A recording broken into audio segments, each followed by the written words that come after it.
very upright in the expressions and your opinions, very good communication skills, very positive in your outlook and the ideas. So these are various things which are related to the personality. When I talk about personality, the boys talk something which is not related to the personality at all. Some of them, they are very heighted, 5 feet, 6 feet. They say that I am having good personality. Wrong. Only body of 6 feet without mental abilities and thinking power has no meaning. For you who are going to plunge into the life of your career, you should be totally aware as to what things are required when you go as a computer science entrepreneur or a person doing some job in the industry or facing the career in the competitive examinations like UPSC and MPSC. Certain things are required. First and foremost thing is the basic knowledge of your subject should be excellent. You are computer science boys, students. So you should be thorough in your computer knowledge. And don't be under the impression that computer science boys are not in UPSC and MPSC. There are maximum boys who are in IAS and IPS from computer science only. You should know this. In normal life, we don't go into the details of these exams because we are not concerned or we are never even guided by that. So try to amplify your vision. Try to realize your own strength. What is your strength? What is your liking? What is your hobby? What do you like most? And then go for that career. Sometimes your father wants you to be an IPS officer and you say, I don't want, I want to form my own IT company. So there is a difference between two generations. Stick on to your own ideas. Don't go by any other's advice, because whatever you have in your body and brain is not known to others. So whatever decision you take about your career is about your own strength, your capability, your liking, your passion, and your aptitude. So these things are very basic. There are very much examples, several examples in our life who were guided by wrong people. A boy who was interested in certain faculty or in certain stream of his profession was guided by somebody and he was asked to go to some other profession, and there he was lost.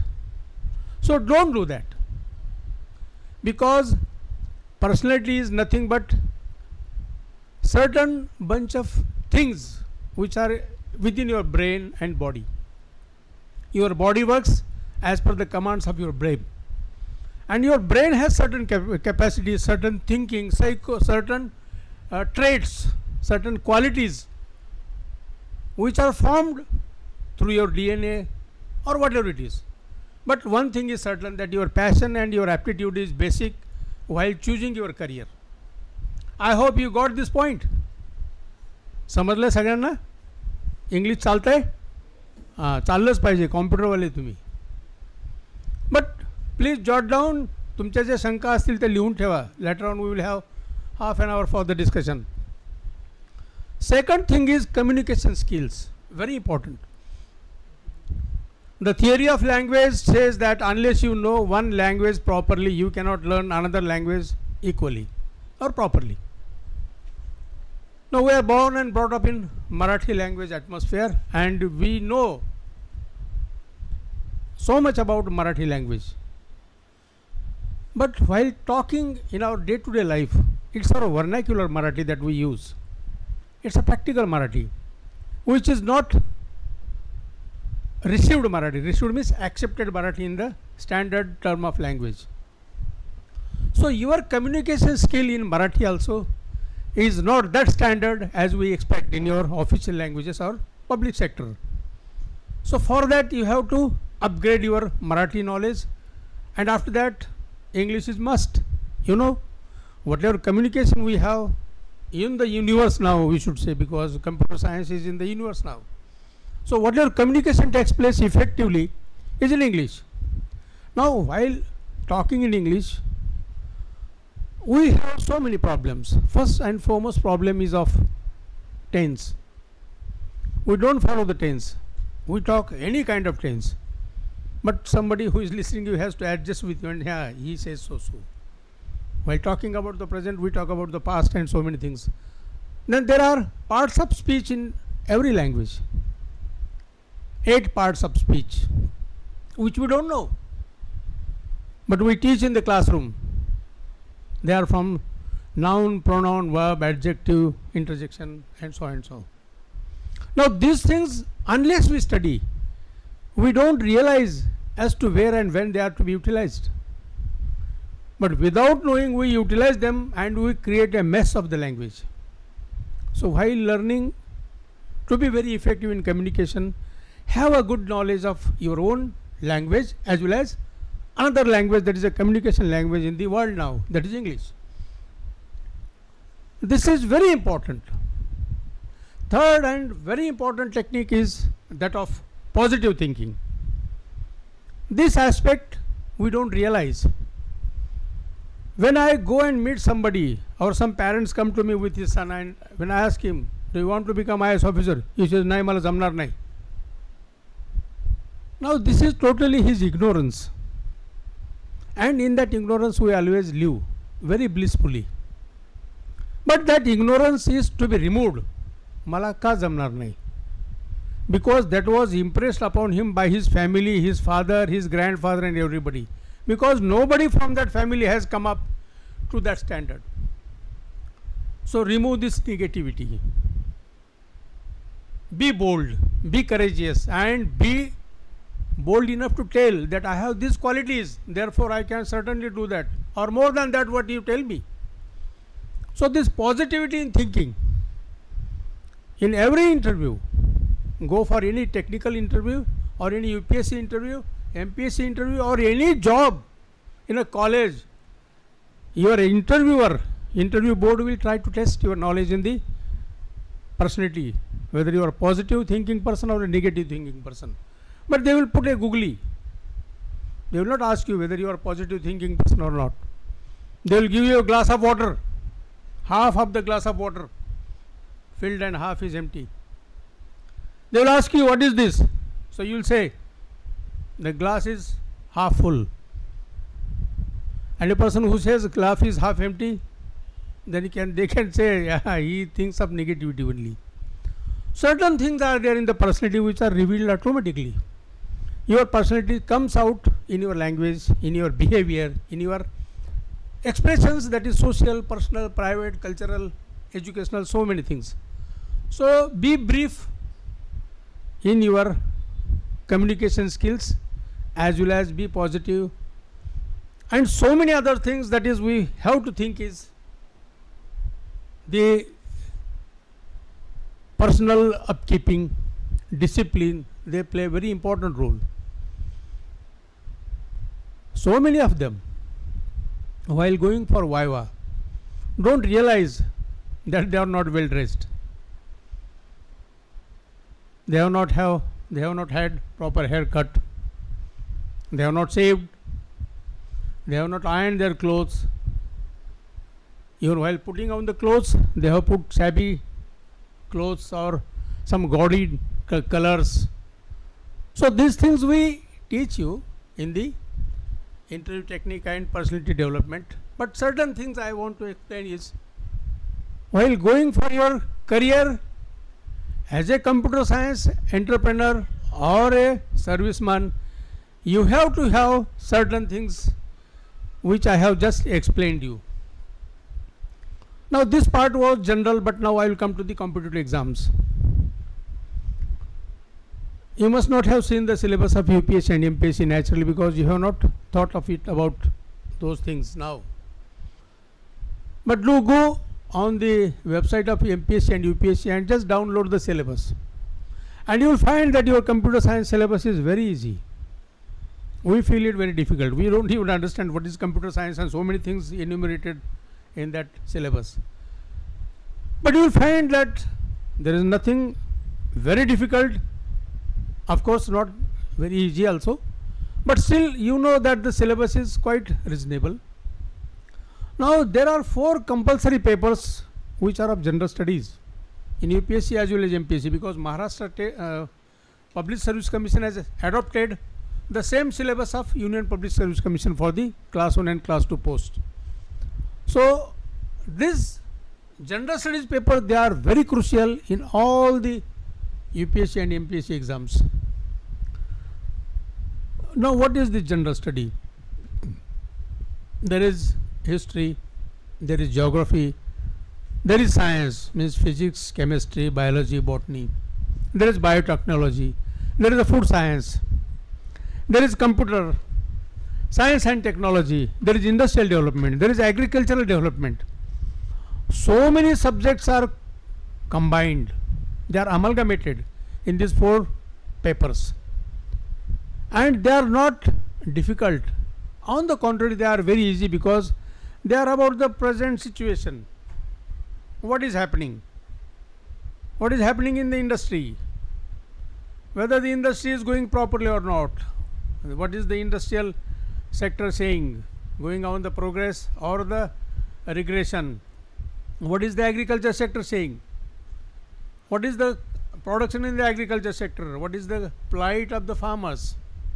So these are various things which are given in the syllabus of UPSC, 4 papers.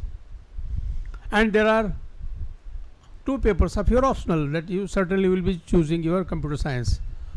What I am telling you is, you should have a very noble choice of your career. Don't think of choosing a career which has a very substandard value from the financial or gain point of view as well as from the social point of view. सिपाही बनना तो कोई नहीं चाहता. Nobody wants to become a peon in the office. So you should have noble ambition in which you have to choose the career of very, very higher strata, which will give you very good financial gain as well as status in the society. Now sir has also told you something about our courses which we are going to start in this college from this year. We will be starting one course of this foundation course for UPSC MPSC. This will be of 3 years course. Why 3 years? Because after 12th you have 3 years in the BA, BSc or BCom, and you cannot appear for UPSC MPSC only before becoming a graduate. Minimum qualification for UPSC MPSC is a graduation.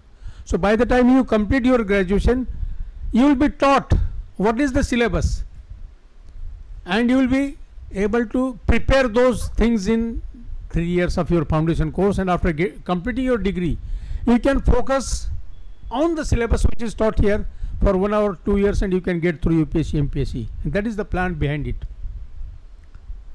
We have another course which we have decided to introduce here, that is Police Sub Inspector exam, because that was the success of our academy in the first year of its inception. We started in 2021 and we trained one batch of 83 boys and girls, out of which 53 have become sub-inspectors. The first batch itself was very, very hard-working, sincere.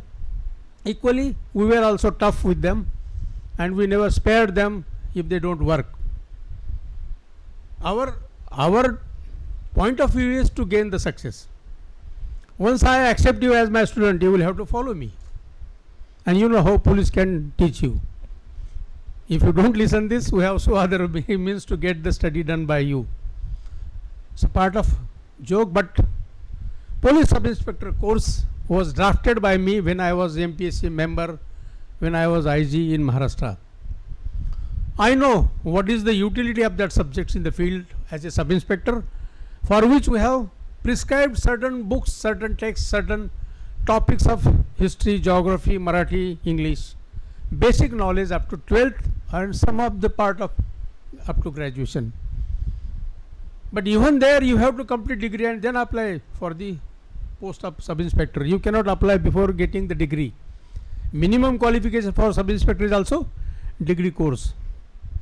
Police sub-inspector is a field officer in the state of Maharashtra, one who is totally a field officer. He has to face the public, he has to face the complainant, he has to face the seniors, he has to face the VIPs, politicians. You must have seen one policeman in the chowk, and he is managing the whole square. So he has strong power. Legal power is there, but he has confidence that he can control the square very easily. One whistle of the constable will stop you. If you don't stop, you will know what are the consequences. So that kind of training is given in police. The most effective training that I found given in various fields of the profession, but police training is the best, because they don't teach you in class, they take you to the ground also. First 2 periods in police training, you find that you should not have come here. First some of the days when you undergo the training, you shout at your teachers, your drill masters and all. You abuse yourself also. Why you have come here? It's a tough training, but unless you undergo the tough training, you cannot be a tough guy to face so many people. You must have seen now social media is very effective, how the leaders, they try to argue with the police officers. You must have seen so many videos in which police officer maintains his peace, patience, perseverance, doesn't lose his cool. So that is a part of training. So that training is given in police, and police sub-inspector course we are going to introduce for 6 months, and we will see how many of the boys in this college are interested, and we will have some screening of their own also. We will screen them as to how qualified or deserving they are for this sub-inspector's course. For ladies, there is a great opportunity in police sub-inspector's course, because there is a 30% reservation for the girls, and boys from the science group, science stream, they score much in written exam, and they get maximum opportunity to get into the job of PSI. Now third course which we are going to start is the course of interview techniques. This is very basic, and everybody should know what are the interview techniques. I am writing a book on it. Most of it is, I think almost it is completed. I will be publishing soon. But that book will give sketchy ideas. It will not teach about each and every profession, every job. That will be general idea. But for computer science boys, what they have to face while they face the interview, we will have to teach separately. But certain things are very common, that your attire, that is your dress, your posture, your way of expression, your way of giving expressions. Some of them are so scared during the interview, they go on wiping out their sweat, and they are very scared. They get nervous. The girls, they are almost on the verge of weeping. Then we have to give ask some very family questions, and then they start smiling. So why we face this problem in the interview? Because we are not taught as to how to face the interview. Our interview is a predictable, means आपल्या उत्तरावरती अवलंबून आहे त्यांनी काय प्रश्न विचारायचा ते. असा interview आपल्याला ताब्यात ठेवता येतो. त्याच्यासाठी काय केलं पाहिजे? What should we do? Our interview is predictable. तुम्हाला बऱ्याचदा वाटतं की आपल्या हातात नाही आहे, म्हणजे अनप्रेडिक्टेबल आहे. तसं नाही आहे. Our interview can be predictable. How? That I will teach you. Most of the boys they give wrong answer. For example, मी तुम्हाला उदाहरण देतो. Suppose I ask you, which magazine do you read? Now the boys, they see the magazines in the library. Indian Political Weekly, this career course, and they say, I read this. Now, when you have not read and you have only seen the face of it, what do you say? Once you say, yeah, I read Yojana, then I ask another question, who is the editor of Yojana? Then you are caught. पहिला प्रश्न चुकीचा उत्तर दिलं, चुकीचा प्रश्न तुम्हाला पुन्हा दुसरा bombastic प्रश्न देणार. So there are certain things which you should go very skillfully before the interview board, and interview board cannot ask another question. I will tell about my own interview which was taken in the year 1983. I was a professor that time, and I had prepared this exam at my home. I did not go. There was no any institute at all. Nobody was knowing what is MPSC, UPSC. But when my father told me that you should go for some officer's post, I started. When I went for the Viva, I was told by some of my seniors that don't give false replies because you will be caught there. Then I started giving replies, and I was asked 79 questions in my interview. But I have written that interview, that must be in my file. No, but every question we were asked was, it reflected, it came from the earlier answer. मुद्दा समजलाय तुम्हाला? समजतोय का मुद्दा तुम्हाला मी काय सांगतोय ते? तुमचा interview तुमच्या हातात ठेवायचा अधिकार आहे. इंटरव्ह्यू बोर्डाच्या हातात जाऊ द्यायचा नाही, हे तुमच्या हातात आहे. त्यासाठी तुम्हाला योग्य उत्तर देता आली पाहिजेत. थापा मारणारा लगेच पकडला जातो. समजा तुमचं कम्प्युटर सायन्स एखादं मॅगझिन आहे, ते तुम्ही वाचताय, तुम्ही सांगा मी हे वाचतो, मग तुम्हाला लगेच त्याचे लेखक कोण, मग ते मॅगझिन कुठल्या पद्धतीचे आर्टिकल्स पब्लिश करतं वगैरे वगैरे. म्हणजे जर तुम्ही खरोखर वाचत असाल तर बाकीच्या प्रश्नाची उत्तर देऊ शकाल. तसंच हॉबीज, आता काही हॉबी नसतो तरी दुसऱ्याने लिहिलं क्रिकेट, आपण लिहून टाकलं क्रिकेट, मग त्याला विचारतात किती खेळाडू असतात, मग तो बघायला लागतो खालीवर. अर्थात क्रिकेट या जनरेशनला माहिती आहे, पण एक उदाहरण म्हणून सांगितलं. ज्या छंदाची आपल्याला माहिती नाही, जो छंदच नाही, तो कशाला लिहायचा. Don't give wrong information your personal details when you apply for any exam. तुमच्या कम्प्युटरच्या जॉबला सुद्धा तुम्ही जाल त्यावेळेस तुमचे छंद विचारले जातात. तिथं पकडले जाऊ नका. तुमचं टेक्निकल नॉलेज चांगलं असणार, तुम्ही तिथं पकडले जाणार. अरे हा खोटा रडा याला नका घेऊ, काहीच येत नाही, आणि सांगतो मी कबड्डी खेळतो, कबड्डीत किती खेळाडू काय हे माहीत नाही याला. मुद्दा कळलाय का तुम्हाला? I will go ahead. Again language, काहीतरी बोलत असतो मराठीमध्ये आपण. एक तर इंटरव्ह्यू घेताना टेन्शनमध्ये, इंटरव्ह्यूला जाताना टेन्शनमध्ये असतो आपण. एक तर काय विचारलं हे न ऐकताच उत्तर देऊन टाकतो. लिसन केअरफुली. मी जर एक वाक्य विचारलं, त्यातले तुम्हाला 2च शब्द ऐकू आले असेल, दिवशी सॉरी सर, पुन्हा ऐकून घ्या. Then you reply. उत्तर देताना फापट पसारा नको आहे. बी ब्रीफ, प्रिसाइज, नेमकं संक्षिप्तमध्ये उत्तर देता आलं पाहिजे. बऱ्याच प्रश्नाची उत्तर येत नाहीत, ती फार गमतीची गोष्ट आहे. बाकी तर तुम्ही उत्तर द्याल, त्यावेळेस काय करणार. आणि अतिशय चुकीची सवय म्हणजे sorry. Never say sorry in your interview, because it is not test of your knowledge. Interview is a test of your personality. It is not your test of knowledge, because your knowledge is already tested in technical exam or written exam something. लक्षात आला मुद्दा? मग त्यावेळेस काय करणार? Sorry तर म्हणायचं नाही. काय सर मला आठवत नाही. पुन्हा अजून अवघड प्रश्न आला, पुन्हा म्हणणार का मला आठवत नाही. सर मी वाचलंय पण मला आता आठवेना. I have read it sir. मला येत नाही म्हणायचे 3-4 प्रकार आहेत. सॉरी तर म्हणायचं नाही, मला आठवत नाही, मी वाचले पण I am trying to recollect. पुन्हा एक वेळ सांगा हे मला माहीतच नाही. So variety of no. मला येत नाही असं म्हणण्याचे 3-4 प्रकार आहेत, ते शोधून ठेवणं गरजेचं असतं नेहमी interview. It's a technique. And the interviewer doesn't say, त्याला माहीत आहे की तुम्हाला सगळ्या प्रश्नाची उत्तर येणार नाहीत, परंतु तुम्ही कसे उत्तर देताय, कसा प्रसंग निभावून नेताय हे पाहत असतो तो.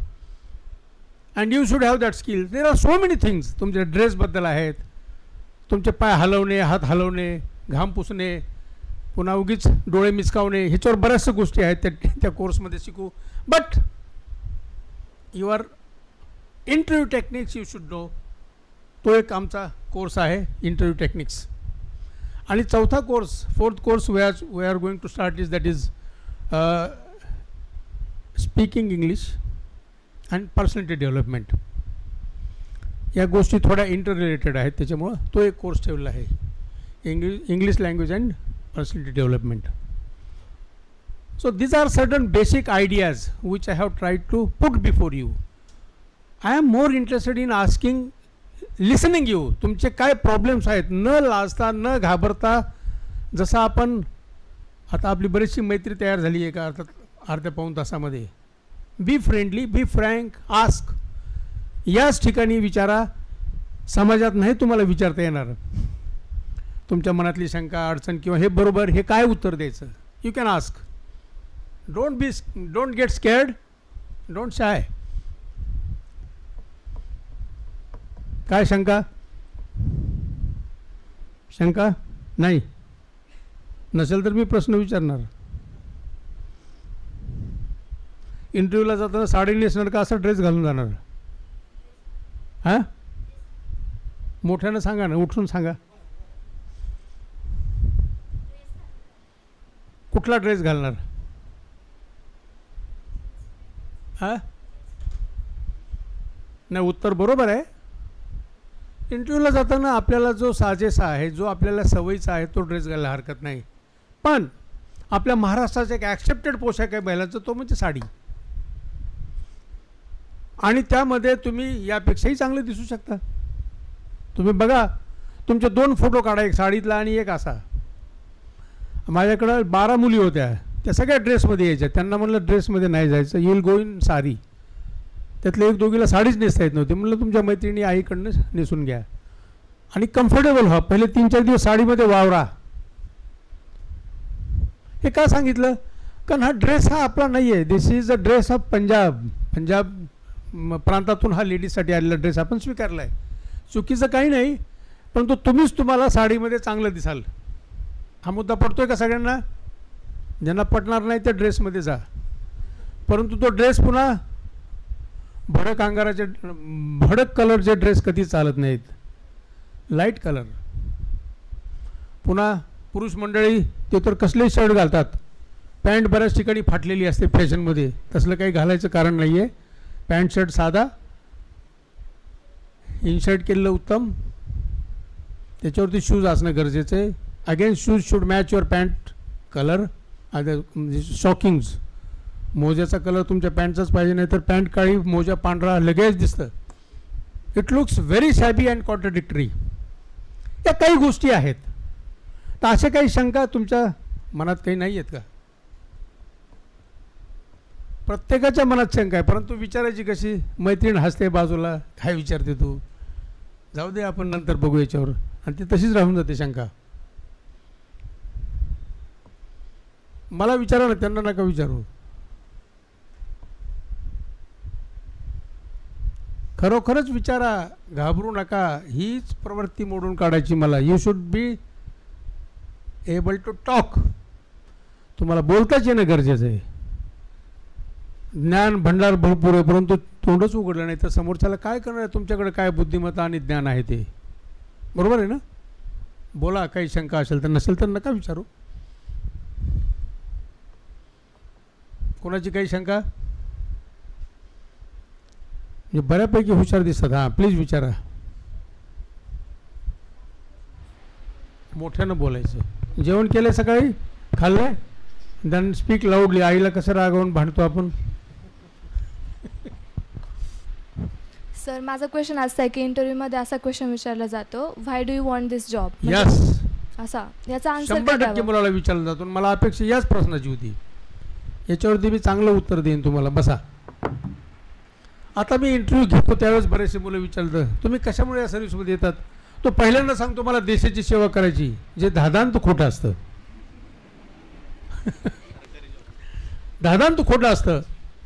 देशाची सेवा बिवा काही करायची नाही. खरं उत्तर द्या. खरं उत्तर हेच आहे की मी असा शिकलेलो आहे, माझे हे ग्रॅज्युएशन किंवा ही डिग्री आहे, आणि मला आता मला स्वतःच्या उदरनिर्वाह आणि कुटुंबाच्या निर्वाहासाठी मला सेवेची गरज आहे. ही नोकरी मला उत्तम वाटते, मी करणार आहे. हे समाजसेवा भीमाशय असलं भाकड काहीतरी पुढाऱ्यांचं काही सांगत बसू नका. That is never accepted. It's a labelled answer. कुठंतरी लेबल असतात ना, आता हे तुम्हाला भरपूर मिळतात त्याच्यावर नेटवरती तर काही सांगितलं जातं, कुठलंही काही शिकवलं जातं. Don't go by that. Never follow Google for any replies. तुमच्या मार्गदर्शन ज्यांनी केलं त्याला विचारा की काय, कारण ॲक्च्युली तिथे इंटरव्ह्यू फेस केला पाहिजे. इंटरव्ह्यू घेणारा तरी पाहिजे ना तुम्हाला शिकवणारा. आता अशा संस्था चालू आहेत महाराष्ट्रामध्ये किंवा जगामध्ये, जो कधी परीक्षेला पास झाला नाही, ज्यानं कधी इंटरव्ह्यू दिला नाही किंवा घेतला नाही, तोच शिकवतोय आज. तर सर्वसाधारण आणि genuine, B genuine in the interview. उत्तर देताना इंटरव्ह्यूमध्ये तुम्ही खरं उत्तर द्या, खोटं उत्तर देऊ नका. तुम्ही नोकरीत असाल ते सांगाल तुम्ही तर नोकरीमध्ये आहात, तुम्हाला काय गरज आहे, तुम्ही विनाकारण एका बेकार माणसाची नोकरी तुम्ही घेताय. तर त्यांना सांगा की सर मला चांगल्या प्रकारची नोकरी पाहिजे आहे. या नोकरीमध्ये पगार कमी आहे आणि याचा दर्जाही खालचा आहे. वरच्या दर्जाची नोकरी प्रत्येकाला असंही वाटते आणि ते जेन्युइन कारण आहे, अस्सल खरं कारण आहे ते. याला काही उपप्रश्न आहे का कोणाचा? किती महत्त्वाचा प्रश्न प्रत्येकाच्या डोक्यात होता हा, पण विचारला नाही कुणी. गो जेन्युइनली. माझ्याकडे एक मुलगी आली होती ते इंटरव्ह्यूला. मी इथं 2005ला DCP हेडक्वार्टर होतो आणि भरती होती. तर बहुधा सणसवाडी किंवा या परिसरातली किंवा नगरची मुलगी असावी. ती असा ढगाळ ड्रेस घालून आली होती. माझ्या लक्षात आलं हिनं दुसऱ्याचे कपडे घालून आली. मी त्यांना सांगितलं तुमचे कपडे तुम्ही नीट का घातले नाहीत, किती असं ढगाळ दिसतं. त्या मुलीने खरोखर सांगितले की सर हे माझे कपडे नाहीतच, मी माझ्या मैत्रिणीचे कपडे घातलेत, माझे वडील गरीब आहेत. We liked it, we gave her more marks because she was genuine. So always be genuine while you tell some facts regarding you. स्वतःबद्दल भंपक उत्तर देऊ नका कधी. बरोबर आहे?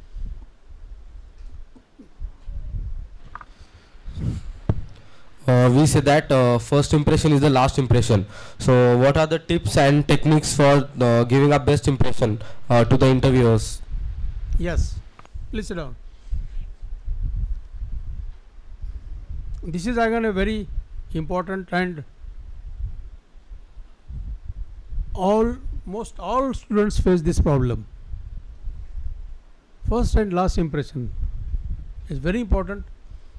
When you enter the interview chamber, your entry should be very effective. Now what your entry shows, they show your image, then they show your body language, they show your gait. Gait म्हणजे चालण्याची एक लकब. समजा तुम्ही सब इन्स्पेक्टरच्या पोस्टसाठी आलात आणि मरायला लागल्यासारखं चाललात, तिथंच कळतं की हा दरिद्री. बरोबर आहे ना? जो कर्मदरिद्री आहे तो दारिद्र्य दाखवतोच तिथं, तर ते दाखवू नका. त्याच्यामुळंच या टेक्निकमध्ये हे आहे की आहे तुमच्याकडं ते तरी व्यवस्थित प्रेझेंट करा. Your presentation should be effective. जे मांडणी आहे तुमची, आपण मुलगी बघायला गेल्यानंतर ती मुलगी पोहे तर सगळेच करतात, पण ती व्यवस्थित पोहे घेऊन येते. अर्थात तुम्ही मुलगी पाहिली नसेल अजून, तुम्हाला तो अनुभव नाही आहे. परंतु गृहिणी जे असतात किंवा जे काही जेवण वगैरे आहे, they have a style of presentation which is accepted. तर तुम्हाला प्रेझेंट करताना एक तर तुम्ही कसं चालत तिथं, तुमचे कपडे कसे आहेत, तुम्ही सेव्ह केलेलं आहे का. नाहीतर आमचे काही मित्र अलीकडे दाढी वाढवून जातात. ज्यावेळेस त्यांना विचारलं जातं की तुम्ही दाढी का वाढवली, ते उत्तरच देता येत नाही. मग ते असं खोटं उत्तर द्यायला गेले की पकडतात ते. So get saved. पुन्हा त्या ह्याच्यासारख्या मिशा असतात, तो कोण यमराजसारख्या. Don't do that. We don't want Yamas. यमाची भरती करायची नसते त्यांना. काहीतरी विचित्र करून जातात मुलं आणि मग त्यांना पश्चाताप होतो, कारण they get definitely they are not accepted. Be normal. केस काहीतरीच वाढवलेले असतात. Be reasonable in your fashion also. तर फॅशन तर कुठेही चालली, ते फाटक्या चिंध्या वगैरे जीन्स असले नाही चालत ना. बी नॉर्मल. पुन्हा पुढची गोष्ट, तुम्ही चालत गेलाय तुम्हाला बसा म्हणल्याशिवाय बसू नका. तुमच्यासाठी खुर्ची असते तिथं, आणि आत आल्यावर तुम्हाला गुड मॉर्निंग म्हणणंही गरजेचं आहे. Good morning sir, because that is the salutation. आपल्या कल्चरमध्ये आपण भेटल्यानंतर नमस्कार किंवा गुड मॉर्निंग बोलतो. शुभप्रभात म्हटलं तरी चालेल, पण प्रभात म्हणजे फारच सकाळ होते. आपण 10-11च्या पुढे जात असून मॉर्निंग म्हटलेलं बरं. बसा म्हटल्यानंतर तुम्हाला रिलॅक्स करण्यासाठी आम्ही काही प्रश्न विचारतो. त्यावेळेसच आपल्याला सेटल करून घ्यायचं. मग काही जण असे बसतात, कुबड काढून बसतात, काही जण ताठ बसतात. थोडं ताठ बसलेलं बरं. आणि मग तुमचे हात विनाकारण काम करू देऊ नका. हाताला पायाला शांत ठेवा. नाही तर पाय हलवतोय, हात वाजवतोय असा डोंट डू दॅट. डोळे मिचकावू नका, जीभ बाहेर काढू नका सारखी. Have a smile and look at the interview board. Wait for their question. This is minimum expectation of the board. याच्यामध्ये थोडं कुठं कमी जास्त झालं की तिथंच कळतं की याची बॉडी लँग्वेज काही स्वीकार्य नाही आहे, ॲक्सेप्टेबल नाही आहे. मुद्दा कळलं ना तुम्हाला? आणखी काय विचारा, प्लीज विचारा.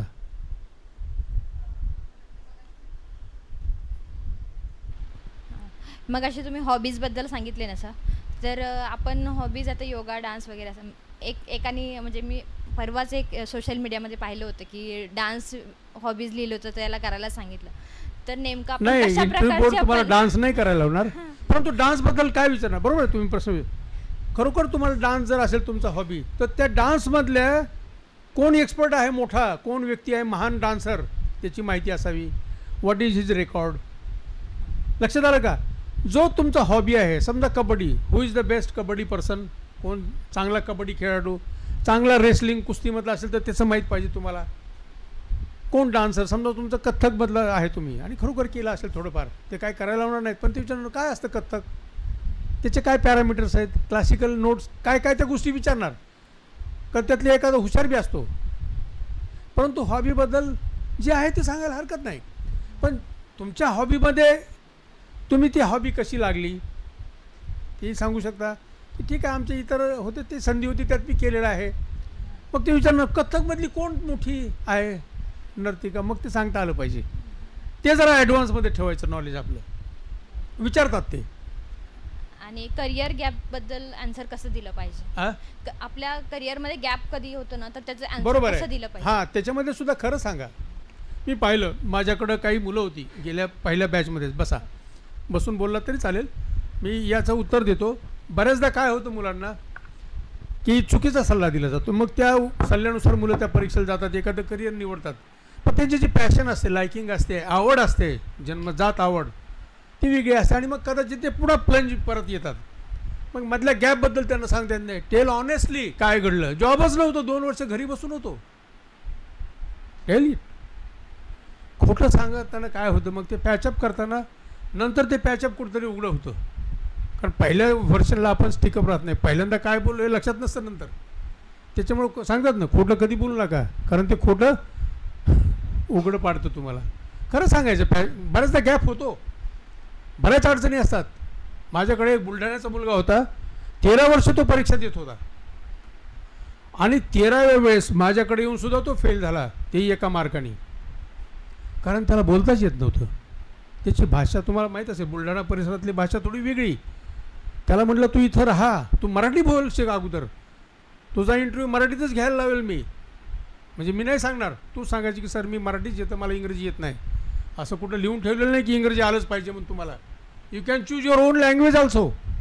UPSCमध्ये सुद्धा तुम्हाला मराठी भाषेत लिहिलं तर त्याच्यातच विचारलं जातं, सक्ती नसते भाषेची.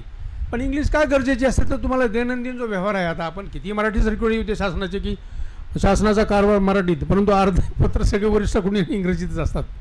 तर प्रॅक्टिकल तो ॲस्पेक्ट आहे. परंतु मराठीत बोलायला काहीच हरकत नाही आणि पण चांगल्या प्रकारचं मराठी बोलावं. नाही तर तुम्ही गावरान किंवा ते अहिराणी मराठी, वराडी मराठी, मराठवाड्यातलं मराठी बोलायला गेलं तर त्यांना ते शब्द कळणार नाही. त्याच्यामुळे बोलीभाषेमध्ये शक्यतो टाळायची बोलीभाषा. थोडं उच्च दर्जाची किंवा जे आपण कार्यालयीन कामकाजासाठी जी मराठी वापरतो ती बोलता आली पाहिजे आपल्याला. गॅपला काहीही लपून ठेवायचं कारण नाही, because you are presenting yourself. पुढं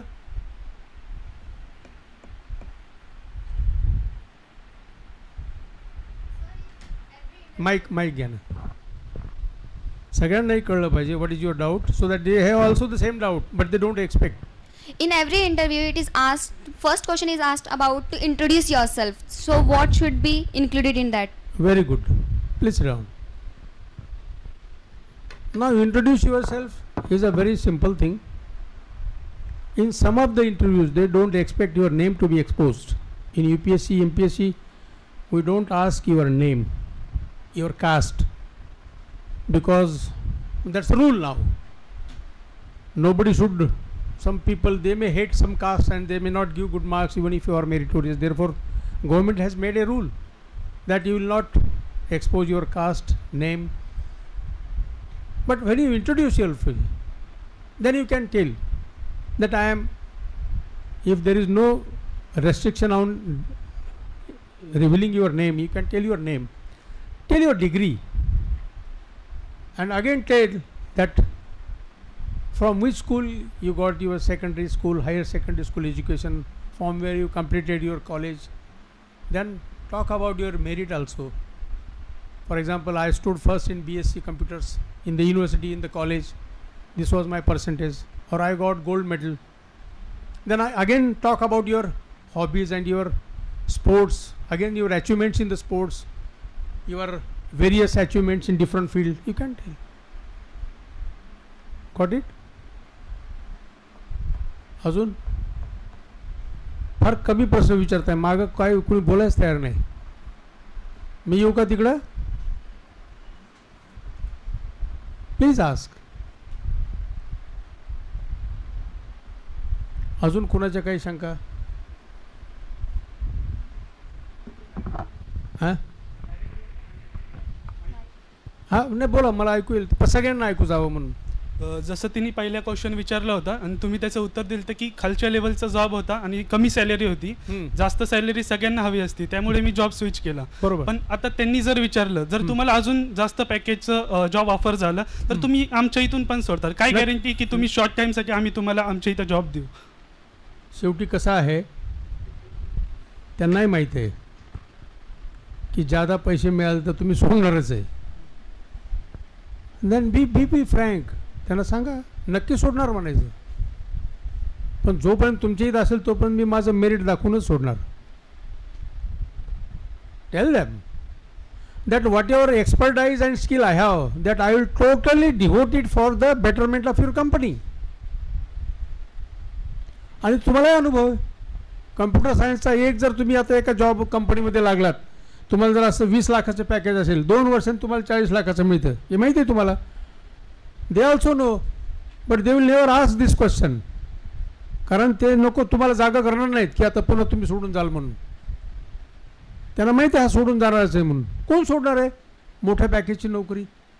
आणि कशामुळे लपून ठेवायचं? त्यांना सांगायचं certainly sir, I am trying my hard to be at the top, not at the bottom, because our ambitions are always going to be हाय.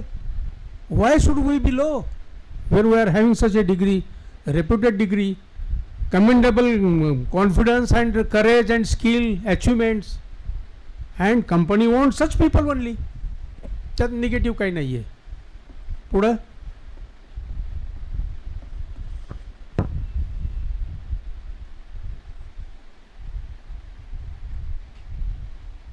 काय संपूया चव्हाण सर? वाइंड अप करूया का आता? काही कोणाची शंका दिसत नाही आहे का? बोला सर. तुम्ही मगाशी जसं सांगितलं, आपल्याला एखादा क्वेश्चन येत नसेल तर आपण सॉरी म्हणायचं किंवा आठवत नाही. सॉरी म्हणायचंच नाही. सॉरी म्हणायचं नाही. मग नक्की त्याला फेस कसं करायचं? मग आपल्याला एखादा क्वेश्चन येतच नसेल तर त्याला फेस कसं करायचं? मी वाचलंय परंतु मला आठवत नाहीये. आता आठवत नसल्यावर nobody can challenge your memory. पण आपण असं म्हणणं म्हणजे आपल्या स्वतःला पण थोडं कमी लेखणं असंच अर्थ होतो त्याचा. आणि समोरचं पण आपल्याला माहित असतं आपण कमीच ही येतच नाही आपल्याला, त्यात काय वाईट आहे? नाही ते तुमचं बरोबर आहे, पण ते स्वतःचा कॉन्फिडन्स लूज होतो. This is a psychological game. Just sit down, I will tell you. मी तुम्हाला 4 प्रश्न अवघड विचारले मुद्दाम. मला माहिती आहे तुम्हाला निरुत्तर करायचं कसं, मला माहीत आहे. 4ही प्रश्न विचारले तुम्ही सॉरी सॉरी सॉरी सॉरी म्हटलात. तुम्ही तुमचा स्वतःचा हिशोब काय असेल? मी गेले आता 4 वेळा सॉरी म्हणणाऱ्या माणसाला कधी नोकरीत घेत नाही कोणी, आणि घेतलं गेलेलं नाही आहे म्हणून ते टाळायचं आहे. आणि एक्झामिनरलाही माहीत आहे. एक्झामिनर एकतर काय करतात, आता माझा एक कॅन्डिडेट होता, DYSPच्या पोस्टचा इंटरव्ह्यू द्यायला गेला. त्याला मी 2 तासामध्ये अतिशय उत्तम गाईड केलं होतं. त्याला म्हटलं हे प्रश्न तुला विचारले जातील, आणि सुरुवात नेमकी मी सांगितलेल्या प्रश्नानं झाली, आणि नंतरचे 9 प्रश्न मी सांगितलेलेच विचारले, आणि 9 प्रश्नाची उत्तरं मी सांगितलेलीच दिली. तर इंटरव्ह्यू बोर्डवाला म्हणलं अरे तू तयारी कुठे केली एवढी? Than you told my name. आता ज्यांनी इंटरव्ह्यू घेतला तोही माझा चेलाच होता, त्यालाही मी IPSमध्ये गाईड केलं होतं. Than he said you go away now, and he was selected.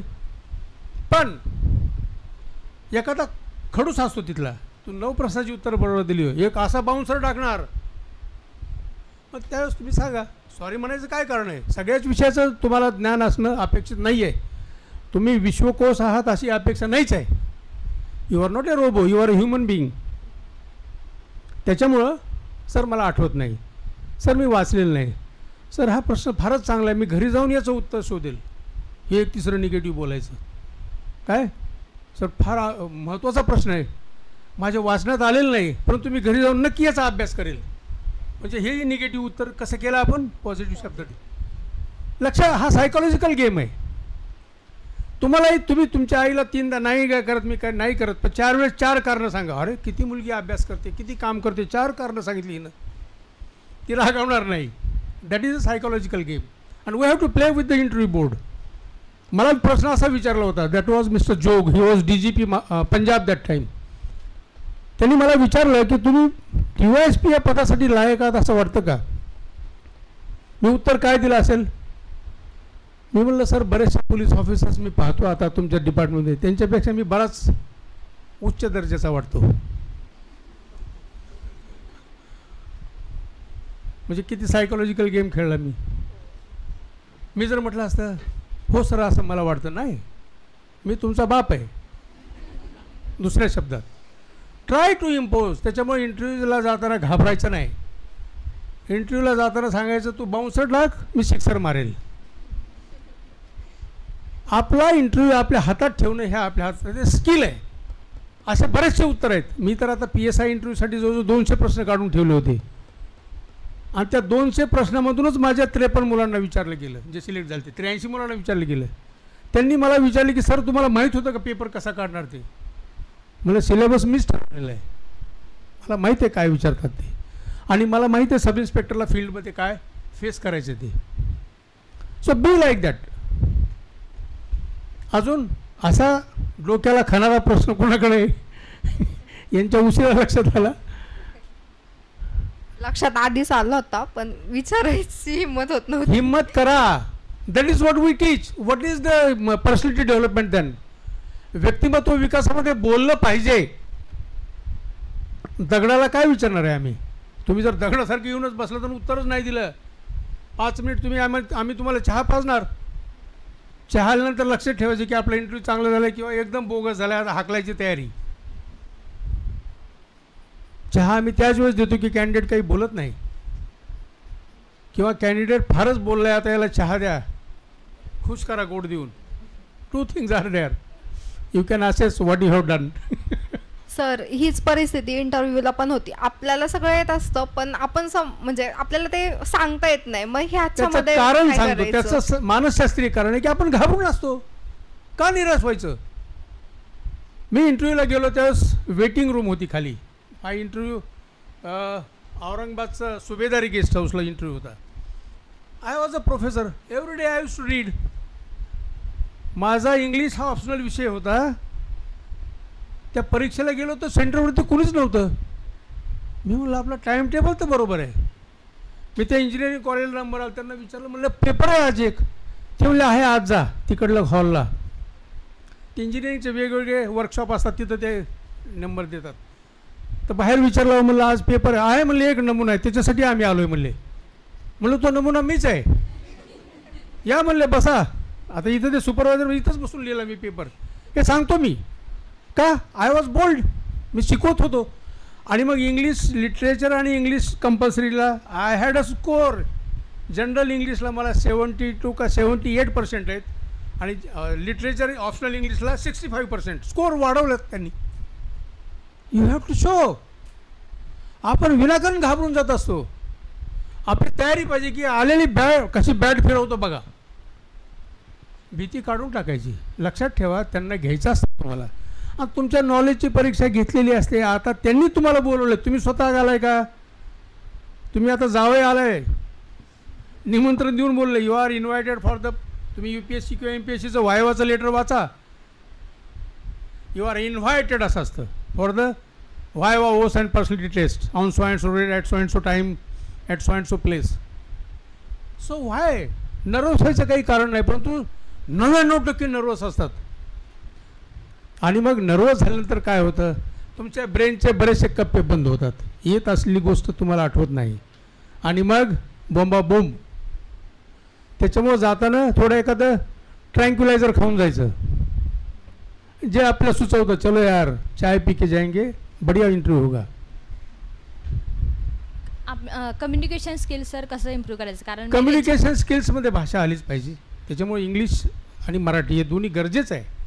हे आपल्याला कुणी शिकवत नाही अगोदर, कारण प्रत्येक पगारापुरती शिकवून निघून जातात. माझ्या शाळेत तसं होतं, परंतु सुदैवानं आम्हाला 5वीला जिल्हा परिषदच्या शाळा होत्या, उत्तम दर्जाचे शिक्षक होते. त्यांची छडी बघितली कीच पाठ करून यायचो आम्ही.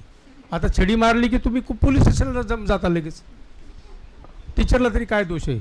General behaviour of the society has changed. पूर्वी शिक्षकाची भीती वाटायची आम्हाला, पण आता शिक्षकाला तुमची भीती वाटायली.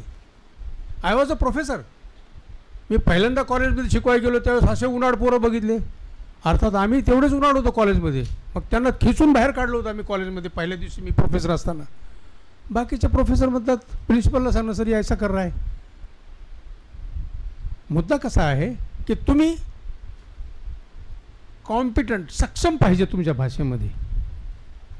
आणि त्यांचीही भाषा फार, त्यांनाही काही कमी नॉलेज असतं ना, ते असेच गेलेले असतात ना. आम्ही इंटरव्ह्यू बोर्डामध्ये आम्हाला काही गोष्टी मुलांकडे शिकायला मिळतात. म्हणजे आम्ही ज्यावेळेस नॉर्मली पोलीस ऑफिसर ज्यावेळेस इंटरव्ह्यू बोर्डावरती मी जायचो क्लास 1च्या, त्यावेळेस आम्ही पोलीस ऑफिसर्सना जास्त विचारायचो. बिकॉज आवर पोलीस डिपार्टमेंटसाठी जे लोक येणार आहेत, निवडणार आम्ही त्याच्याबद्दल विचारायचो. तर त्या डिपार्टमेंटचं सगळं माहीत असावं लागायचं त्यांना. पोलीस हायरार्की काय आहे, कॉन्स्टेबल टू DGP काय हायरार्की, हे सगळं अभ्यास करून घेतो आम्ही. सब इन्स्पेक्टरच्या पोस्टला पोपटासारखी बोलतात ते पोरं ट्रेनिंग झाल्यानंतर, आणि फील्डमध्ये तर युनिफॉर्म घातल्यानंतर ते बदलूनच गेलेले असतात. तर कम्युनिकेशन स्किलमध्ये भाषा फार महत्त्वाची. त्याच्यामुळे तुम्ही मराठीतली चांगली पुस्तकं वाचायला, आणि 3-4च पुस्तकं वाचा मराठीतली चांगली आवडीची. कादंबरी वाचा, ललित लेखन वाचा, आवडीचा लेखक. आणि तुम्हाला बरेचसे शब्द तुमच्या कानावरून गेलेले असतात, ते उद्या तुमच्या शब्दामध्ये बोलायला वापरात यायला सुरू होतील. काय लँग्वेज म्हणजे आईपासूनच शिकवतो ना आपण, तिच्यापासूनच शिकतो. बाळ, बेटा, तात्या, मामा, आका, आई, डू दिस. आणि मग तुमची इंग्लिशसुद्धा चांगली पाहिजे, ज्यामध्ये ग्रामर शिकवत नाहीत आपल्याकडं. प्रोफेसर लोकांनाच ग्रामर माहीत नाही आता इंग्लिशच्या. काय सांगायचे तुम्हाला? चुका काढण्याचा विषय नाही, परंतु इथं आपल्याला त्याची परीक्षा, त्याचं मग त्याचा तोटा होतो. Wien you water single sentence in faulty English, he notes down. ते आम्ही शिकवतो ना. मग English speaking course and personality development हे आम्ही तो सुरू करणार आहे, की एक्झॅक्टली काय विचारलं जातं आणि तुमचा पवित्रा काय असला पाहिजे. आमचा पवित्रा हा टोटली नर्वस असतो, बरोबर आहे ना. भीती वाटते का नाही इंटरव्ह्यूची? कोणाला भीती वाटत नाही इंटरव्ह्यूची? हात वरती करा. हे खोटं बोलत आहे, सगळ्यांनाच भीती वाटत नाही असं नाही आहे. ज्याला भीती वाटते असे हात वरती करा बरं. हां, बरेच जण आहेत. तर ते भीती घेऊ नका. काही गोष्टी येणार नाहीत हे बोर्डालाही माहीत असतं, आणि 2-4 प्रश्न 4-5 प्रश्न चुकले म्हणून तुमचं इंटरव्ह्यूमध्ये सिलेक्शन होणार नाही असं नाही. माझ्याकडे एक मुलगी होती बुलढाण्याची, बुलढाणा यवतमाळ, इंजिनियर मुलगी, PSIच्या कोर्ससाठी ती प्रॅक्टिस करत होती. तिचं टायमिंग वॉकिंग रनिंग किंवा जे असतं ना फिजिकली फार चांगलं असायचं. तिचा नेहमीचा स्कोअर असायचा 95-98 100पैकी. ज्या दिवशी तिचं रनिंग होतं त्या दिवशी तिला मासिक पाळी आली. तो विकनेस येतो त्या पिरियडमध्ये मुलींना. तिचा स्कोअर 83वर आला आणि ते झाल्यानंतर मला तिनं फोन केला, रडायला लागली. तर मला माहीत आहे नंतर तिचा व्हायवा आहे, तोंडी परीक्षा आहे. मलाही भीती वाटली. 82 म्हणजे आता बाकीचे सगळे 95च्या पुढे फिजिकलमध्ये. परंतु मला तिला त्यावेळेस मानसिक सपोर्ट द्यायचा होता व्हायवासाठी. म्हणले तुझं सिलेक्शन होणार आहे. सर कसं होईल? म्हणलं डेफिनेटली होणार आहे, कारण तुझं रिटर्नचे मार्क्स चांगले आहेत. तुम्हाला कसं माहिती? यू आर इंजिनियर, तुझं चांगले असं काहीतरी सांगून तिला मी बूस्ट केलं. ओव्हरऑल चांगली झाली आणि शी वॉज सिलेक्टेड. एक लक्षात घ्या, आपल्याकडले प्लस पॉईंट्स कधीही मायनसमध्ये जाऊ द्यायचे नाहीत. आणि इंटरव्ह्यूला जाताना 1000 नमुने भेटतात. अरे क्या है तुम्हारा बाल ठीक नहीं यार, बहुत बेकार आहे. कशाला तू बघतो? तुझा तू बघ ना इंटरव्ह्यू. तो असे काही नमुने जे सिलेक्ट होणार नाहीत ते दुसऱ्याला डिस्करेज बसायला बसलेले असतात.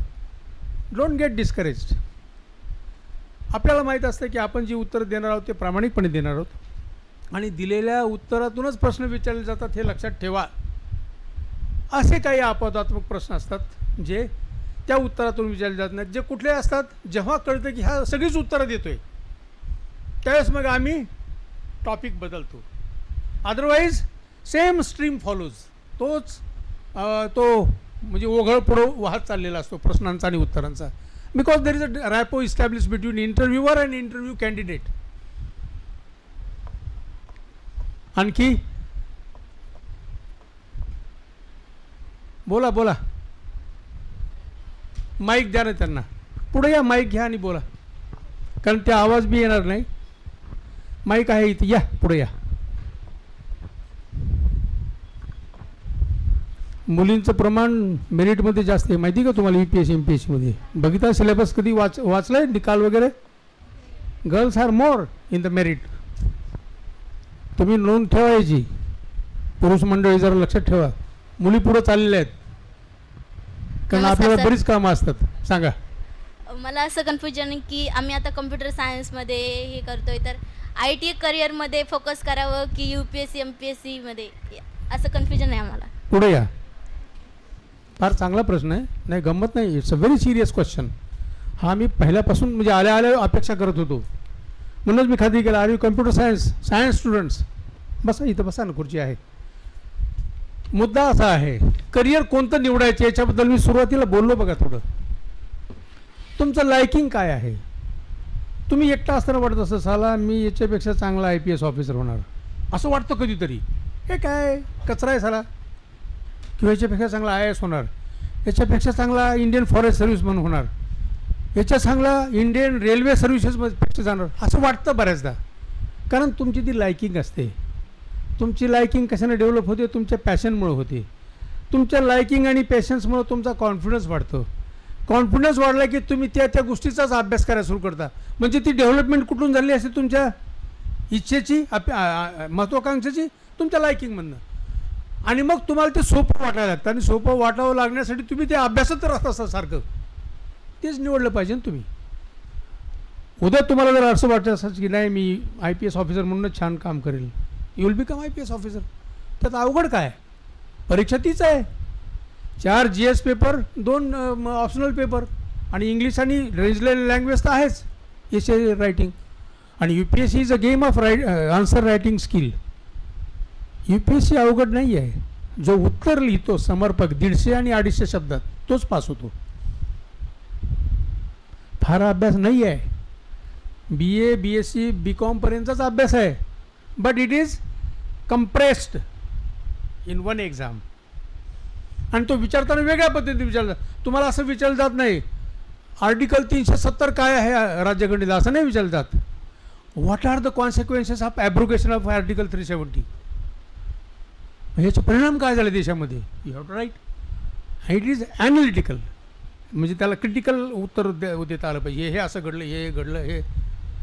आफ्टरऑल तुम्हाला शेवटी पॉझिटिव्हच यावं लागतं, नकारात्मकच जायचं नाही वादग्रस्त विषयामध्ये. दोन्ही बाजू मांडा, पण ultimately come to the positivity की हे केलेलं बरोबर आहे.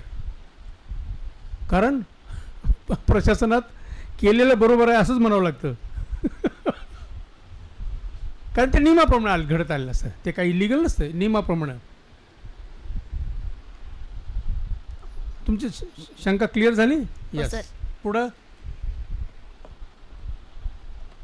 Last benches.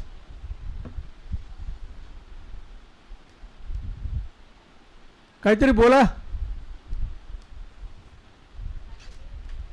मुलीच जास्त प्रश्न विचारतायत, मुलांनी विचारलं पाहिजे. बोला. सर, MPSC आणि UPSC साठी ऑप्शनल सब्जेक्ट चूज करावे लागतात, तर ते कसे चूज करायचे? सोपी गोष्ट आहे. आपल्याला जे आवडतात, जे आपले झालेत डिग्रीपर्यंत.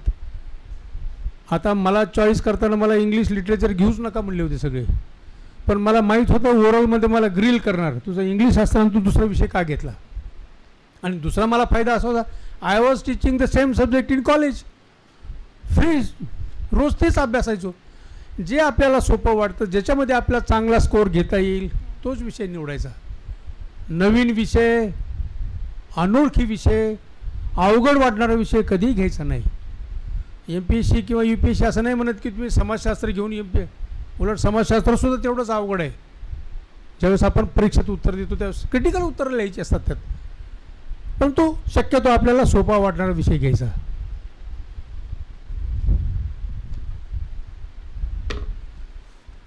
काही शंका आणखी? Sir, will stop then. माझा नंबर घ्या, बऱ्याच जणांना प्रश्न असेल तर मला व्हॉट्सअपवरती प्रश्न टाका. कारण मला गेल्या वेळेस मी ज्यावेळेस सारथीनी 7,000-7,500 पोलिसांसाठी ऑनलाईन लेक्चर ठेवलं होतं, तर ते कोणी ऑनलाईन नव्हतं. मग मी त्यांना सांगितलं तुमचे मेसेजेस टाका. मला 500 मेसेज आले. मग ते 500 मेसेजेस सगळ्यांची उत्तरं दिली आणि मग प्रत्येक म्हणले की हां, नाव वी आर रिलॅक्स्ड, आमची शंका क्लिअर झाली. 99,215 40,766 40,766. तुमचं नाव आणि तुमची शंका विचारा, कुठल्याही भाषेत, मराठी, इंग्लिश, परंतु विचारा अँड टेक डिसिजन. खरं तर डिसिजन घ्यायला वेळ झाला आहे तुमचा. आता BSc झालं आहे तुमचं. You should have taken this decision at the end of 12th. माझ्या वेबसाईटवर जाऊन बघा तुम्ही, ट्रायम्फ करिअर अकॅडमी, त्याच्यामध्ये जरा एकदा बघा. You can go Triumph career academy @gmail.com. की करिअरची सुरुवातच 12वीलाच निर्णय घ्यायचा असतो पालकांनी, कारण 3 वर्षानंतर वाया जातात. तुम्हाला जर सायन्सला जायचं असेल, तुम्ही कॉमर्स घेतलं तर you cannot make any changes after that.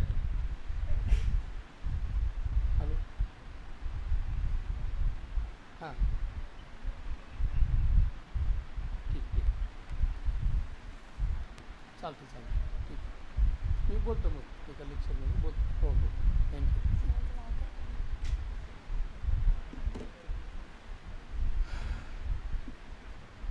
So thanks again. We'll meet when we take some concrete decision. Thank you.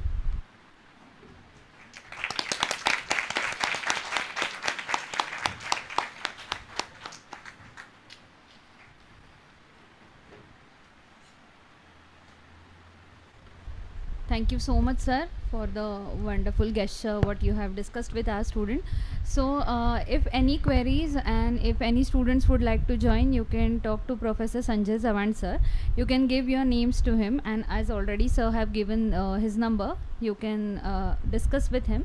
So on behalf of RJSPM's Biotechnology and Computer Science Department, I would like to say thank you very much to Dr. Shahaji Solunke sir for guiding our student for such a wonderful topic, because all of us are quietly unaware of PSI or MPSC or UPSC examination, because that is not built up from our childhood. So hopefully our students will be willingly to join this academy or would like to have career in this field. Thank you again. Thank you. One more announcement, students, you can contact your class teachers about your lectures and today's schedule.